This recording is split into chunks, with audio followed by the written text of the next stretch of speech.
This is Share the Vision, presented by the Resource Center, a discussion of the programs and services of the Resource Center and about issues related to individuals with disabilities. Today, with joy, we kick off the Toys for Tots season for 2015. We are at a brand new location that will all unfold in a moment. Toy Central has moved this year, but we begin with Steve Watterson, Community Relations Director at the Resource Center. Steve, good morning. Hi, Dennis. How are you? Well, terrific. How was your Thanksgiving? It was wonderful and filling, as always, and there is such anticipation now for the holiday season and such a feeling of warmth and reunion when we get together with the Toys for Tots coordinators. Heather Brown and Terry Johnson are with us, as well as others who will be key in the Toys for Tots campaign this year. Does it feel as good to you as it does to me to be back and doing this show again? Oh, absolutely. You know, this is a great time of year for everybody. A lot of excitement in the Jamestown community. Obviously, the parade's coming up this weekend, which the Resource Center has a big hand in every year. But for 16 years, this is our 16th year, the Resource Center's been coordinating the U.S. Marine Corps Reserve's Toys for Tots drive in Chautauqua County, making the holidays merrier for literally thousands of children, and we're gearing up for another fantastic year.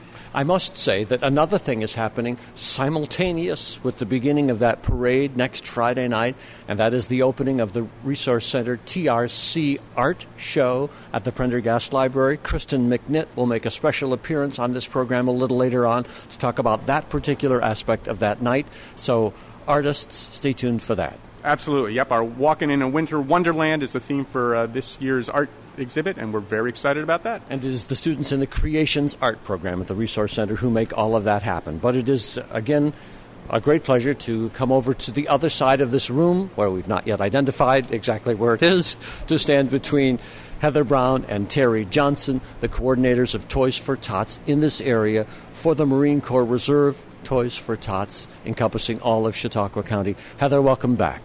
Thank you. Merry Christmas. We always look forward to talking about all the excitement that's coming up in the next few weeks with you. And Terry Johnson. Thank you, Dennis. Where are we? Someone has to tell. We are at our new Toy Central location this year, and it's at the Allied Alarm Building on Allen Street Extension in Falconer. We're immediately adjacent to South Work and right outside the village of Faulkner, adjacent to the railroad tracks. People will know this location as soon as we mention it, and you and Heather both are beaming about your new location because this is ideal for you. This is very ideal for us, and people won't be able to miss the building. It's a 4-story green building, so usually that's been my descriptor so far, and everyone says, oh, I know exactly where that is. So this is a huge open space, and we're so very fortunate that we've been given the space to use this year, and we couldn't be happier. The host, the person who's offered you this space, will be joining us in just a moment. But first, Heather, Terry, essential information about Toys for Tots. We want to communicate this directly to the audience this year. You have goals, you have needs. Let's get some of that urgent information dispatched to the community. Wonderful. This is our 16th year in Chautauqua County, if you can believe that. And every year it seems to get just bigger and better. The last 2 weeks we've been focused on getting all the collection boxes out to various businesses. We have over 80 collection boxes placed in all of Chautauqua County. And as you can see looking around the room, the toys are already coming in. So people have been shopping. It's amazing. So that's always the first hurdle to get through, is get the collection boxes and make sure people start finding them. And when people encounter a collection box, Heather Brown, what should they do? They should drop in a new unwrapped toy for a boy or girl ages a baby all the way up through age 17. And that's unique to our program. Not all Toys for Tots in the country go up to age 17. Many of them stop at age 12. And we've always taken that stance that, you know what, those teenage years, you're still a kid. You still want to open a toy on Christmas morning. So we've always really, really strived to make sure we have that opportunity all the way up for all of the children on Christmas. Terry, anything you want to add at this point to what Heather has said about kicking off this campaign this year? No, I think just that we're very excited. We've got a lot going on right now. Getting those barrels out has been a big feat for us, and now it's going to be up to the volunteers to be bringing the toys back to us. We'll be having certain time set up where we'll be here manning Toy Central for them to deliver the toys, and we're going to begin sorting in the next couple of weeks so that we can start setting this up to look like a toy store. Now, you had mentioned just before we started this recording at the new Toy Central today in Falconer, numbers from last year in terms of the number of young people who benefited from Toys for Tots, number of families. I just want you to restate those numbers and sort of forecast what you think will happen this year, Terry.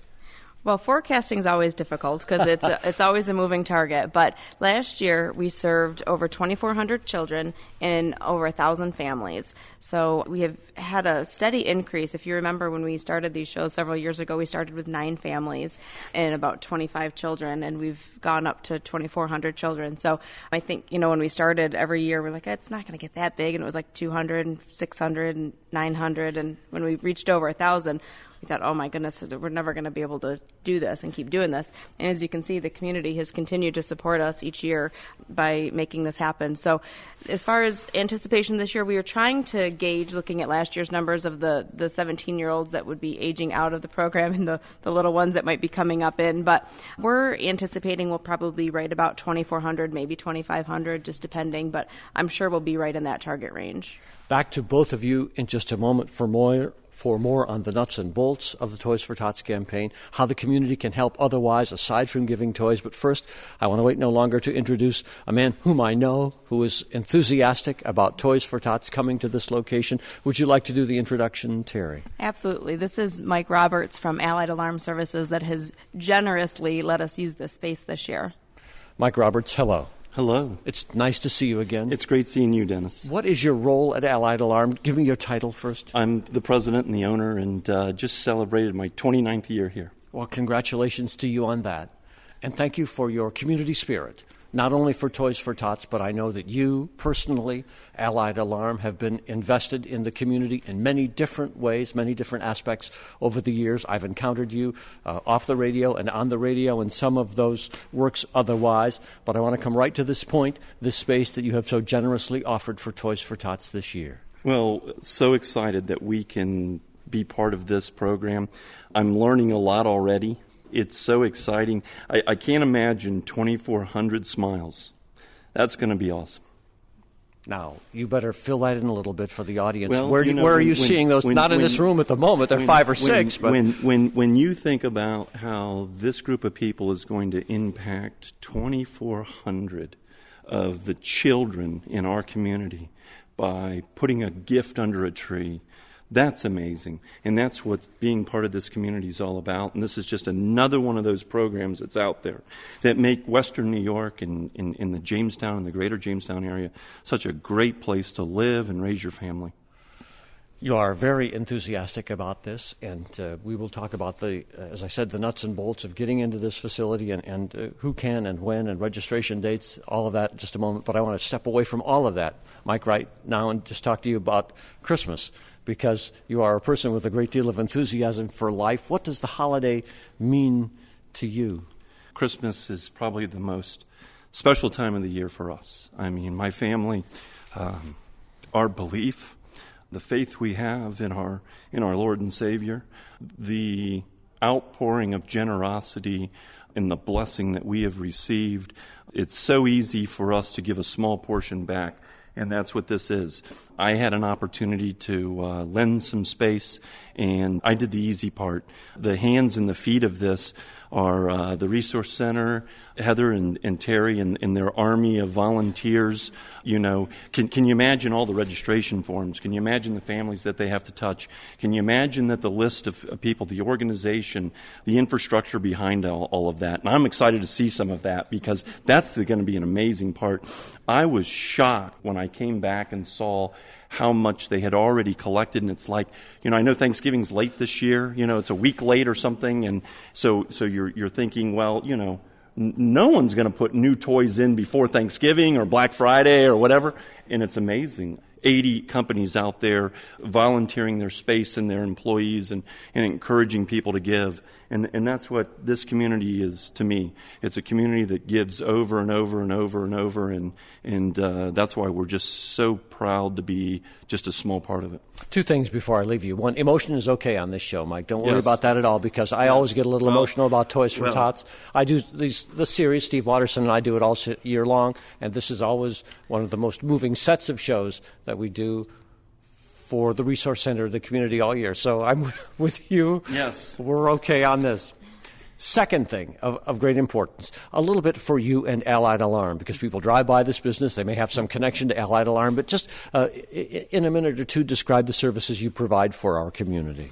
We are a alarm company that provides fire alarm, access control, security, and video surveillance systems to commercial and residential customers.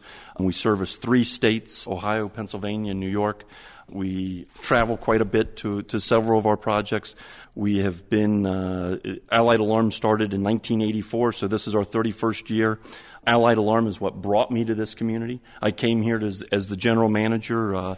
It was started by my previous partner, Gary Lynn, and last year I completed the purchase of that, of the remaining shares. And, it's the community, our client base have been so supportive to us. And we've grown from 20 accounts when I started here to a little over a couple of thousand now. So we've seen some growth in our 29 years here, but we have truly one of the most wonderful client bases that you could possibly ever imagine. I just want to say 2 things quickly, and I'm going back to Heather and Terry. One, in your 29 years here, can you imagine the changes in security technology that have happened? I mean, there's no more VCR tapes out there. I don't think you're using those anymore. No more VCR tapes. Actually, the digital video recorder is now leaving us, and it's all becoming IP-based video surveillance. And the idea that I could turn my security system off with my cell phone, and of course, 29 years ago, we didn't even have a cell phone. So,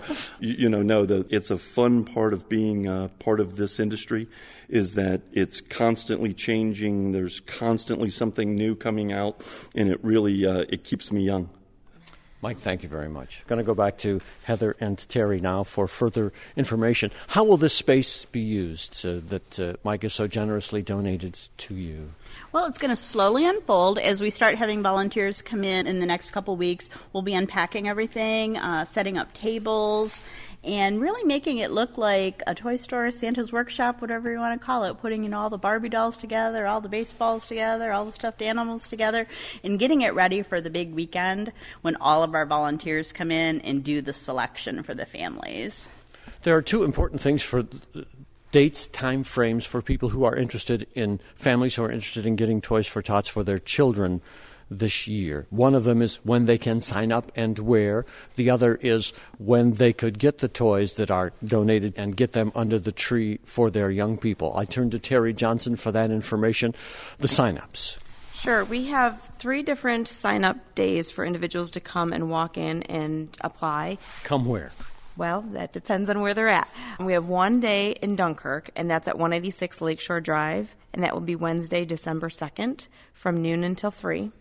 And then we have 2 days in Jamestown, and this year we're going to be accepting applications at the Jamestown Renaissance Center at 119 West 3rd Street, and we're going to be doing that on Friday, December 4th from 1 p.m. until 4 p.m., or Saturday, December 5th from 9 a.m. until noon.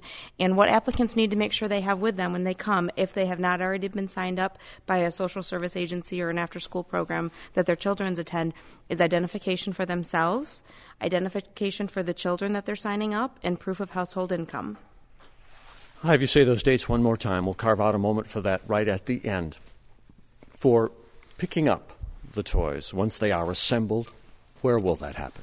It's going to depend. We will have pickups in Dunkirk at 186 Lakeshore Drive, and when somebody applies, we'll give them the pickup information at that time. And then in Jamestown, they will be picking up here at the Allied Alarm Services building on the dates that we give them when they come and sign up. Is there any other essential information we need to impart for those families who are interested in receiving Toys for Tots this year? I would just say if they have any questions, we get a lot of calls on information about the financial guidelines that we need to follow.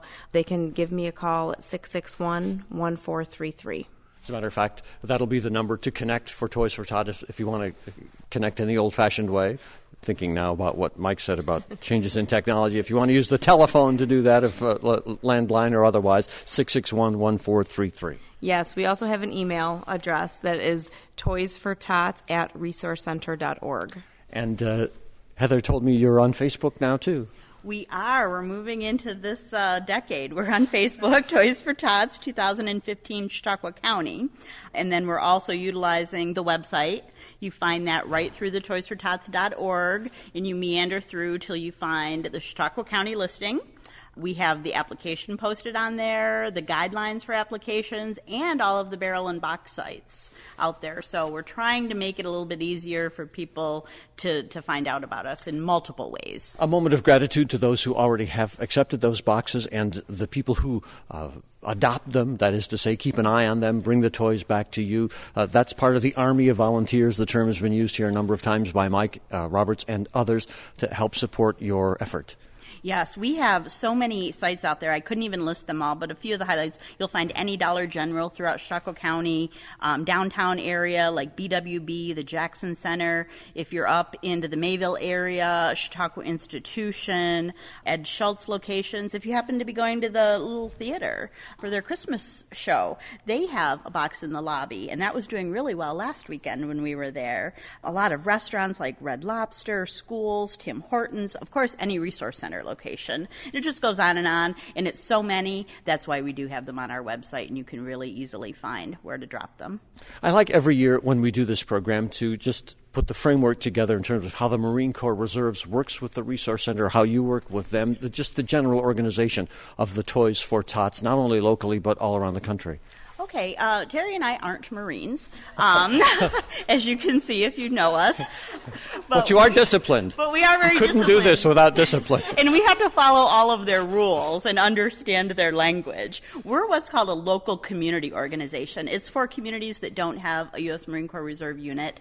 So we had to apply and become an officially designated local community organization. Have to follow all the same rules, regulations. They even advise us what to wear during appearances. So it's very military-like. We collaborate with the Marines. Terry was fortunate last year to go to the national conference in Quantico and be amongst all of the Marines, active and retired. But that's how we're connected.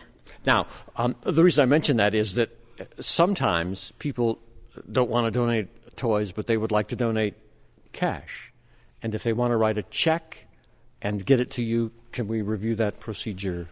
People can make out checks to Toys for Tots. All of this goes through the Toys for Tots Foundation, but is held in a local account for us to spend locally. So any checks that's made out to Toys for Tots that is given to us at the Resource Center, we deposit it in, so it stays local to support the local campaign.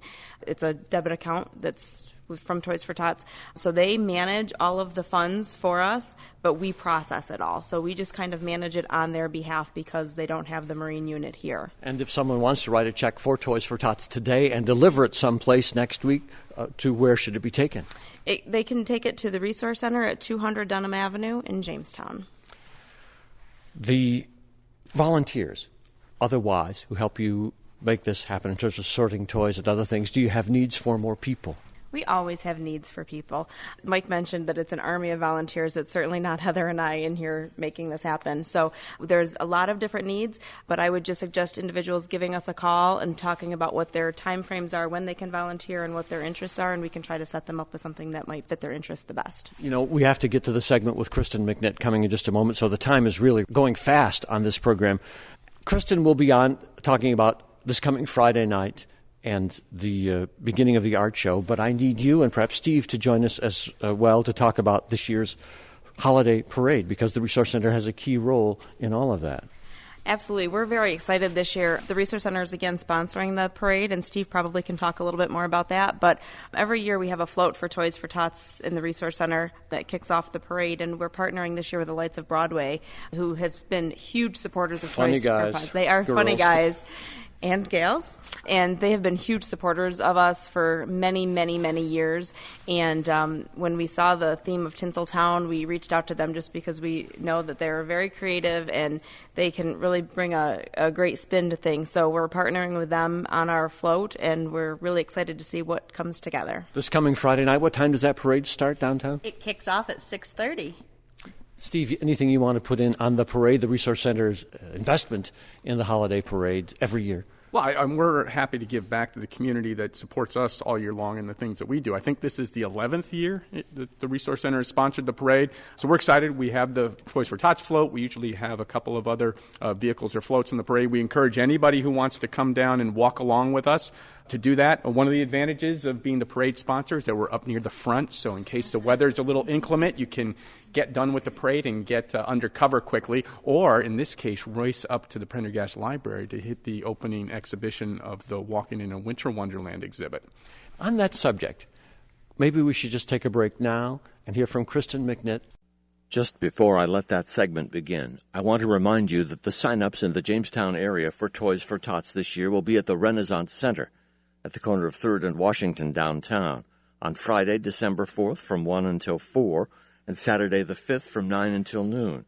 You'll need parental or guardian identification, identification for your children, and proof of household income. The segment you're about to hear with Kristen McNitt was recorded at her studio at the Raymond Building at 75 Jones and Gifford Avenue in Jamestown. There are many things happening for the holidays at the Resource Center this year, and one of them is an art show at the James Prendergast Library.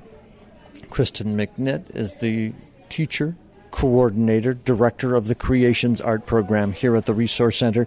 She's going to take a moment now to talk about the show opening and the show itself. Kristen, happy holidays to you, Merry Christmas, and thank you for taking the time to talk to me today. Same to you. This show is at the James Prendergast Library, and it opens on a big day for the Resource Center. Yes, it does. We have 2 events going on that day. It'll be the opening as well as the parade. So your part of this will occur when? At the James Prendergast Library, Friday, December 4th. What time? It starts at 6 o'clock, and it goes until 8. And part of that event is the choir is going to show up at 7 o'clock and go ahead and sing some Christmas carols, and they have some other things they're going to be surprising us with. It's a Resource Center choir. Yes. From consumers here. Yes, there's about 30 people from the day hab that have worked all year long on different songs and a presentation for us. So they're going to sing and have a good time. I don't think I'm allowed to give away anything else. Okay, I won't push. I'm tempted to ask more, but I'll just leave that for the moment. The show that your art students have created, what will be up at the James Prendergast Library starting December 4th? It's all new works. There's about 50 artists that have been working really hard for about 6 months now, and it's encompassing the theme of winter. So it's holiday and Christmas included, but it's also some beautiful artwork that is inspired by the season. Some of them even go into like the fall season with the change of leaves into that more Christmas season with the jingle bells and things like that. Now, the works are all paintings or a variety of media. Tell me about what people will see when they go. It's primarily mixed media. We've been doing a lot of work that is going to have more than just paint on it. So we've been working with fibers. We've been working with jewelry. A lot of them are going to be put on panels, just like a painting would be. But if you look closely, it's not just paint. Well, it's a huge show. You said how many works would be on the walls there? Probably about 100. 50 artists. 50 artists with about 100 pieces. Wow, so a lot to look at. Yes. Now, if people cannot go or they're at the parade or don't make the opening, this show is for more than one day only. Yes, it's on for an entire month. It goes on until January 1st. So anytime during that month when the library is open, people can come and see the works that have been created by the students in your Creations Art Program. That's right. And these students are all consumers here at the Resource Center. Yes, they are. Now, these works that will be displayed, are they for the consumers to keep? Are some of them for sale? I think it's a little bit of both. The artist gets to choose whether or not they want to donate the artwork so that it can be sold and the proceeds would go back into the materials so that they can continue to create, or the artist has the choice just to keep their work. So some of the pieces will say not for sale and some will. This program that you have started here at the Resource Center and maintained for how many years now, Kristen? I've been here 7 years now. This has really grown in popularity. I mean, the fact that you have 50 artists willing to participate in the show speaks very highly for what you have been able to accomplish here. Yeah. Well, there's actually more that would love to be part of it. I work with 250 students, but I can only put just so many artists into a show. Talk to me about what you have seen in terms of the capability of artists who are consumers at the Resource Center, persons with disabilities. And we've covered the subject before in other programs, but I always like to have you speak to that. You know what? People surprise me every day. Some people that even 5 years ago didn't have any interest in art, all of a sudden that art is becoming an interest. I mean, I have students outside of the Resource Center that are part of our community. I've had 80-year-old people come to me and say, you know, I've never painted. I've never picked up a paintbrush, but I want to learn how. Okay. And that happens here too, where all of a sudden you just find new talent, or you see people that had talent and they want to shift gears and try something new. A lot of that has to do with why we're using a lot of fibers and mixed media. Is some of our artists have gotten bored with just paint. I do too. It's fun to experiment. It's fun to work with different materials. So they're always learning, always changing, always growing here. The show titled... What is the title of the show, again, that is opening on December 4th at the Prendergast Library? Walking in a Winter Wonderland. And it will be there through January 1st, but the big celebration is that night from 6 to 8 p.m. Kristen, I wish you all the best for that show and everything that's associated with it. Thank you, Dennis.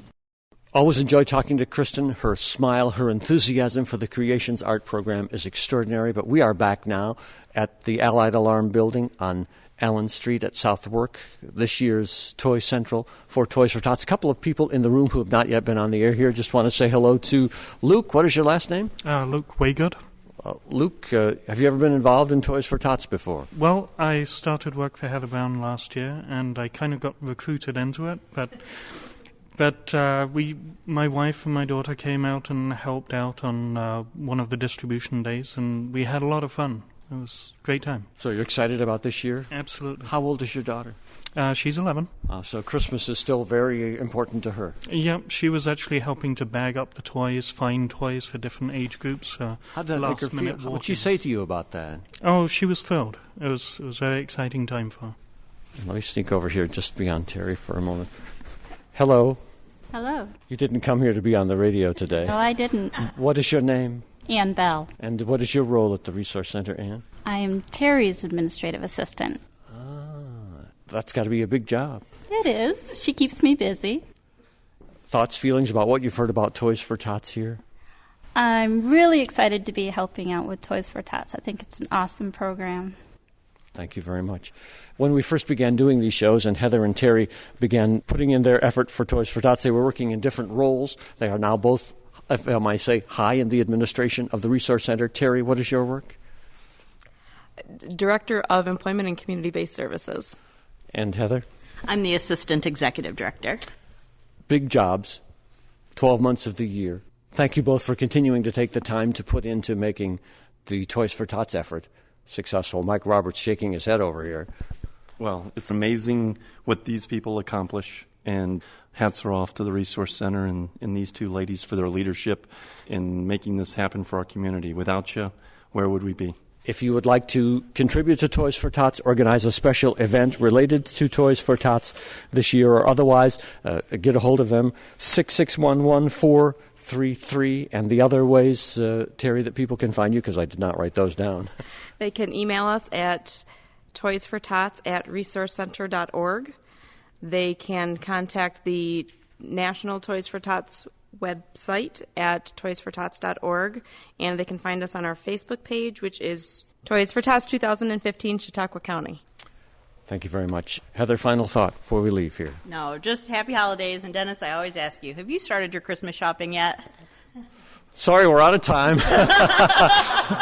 Gotta go. Steve, thank you very much. Thanks, Dennis. And thank you all for sharing the vision today.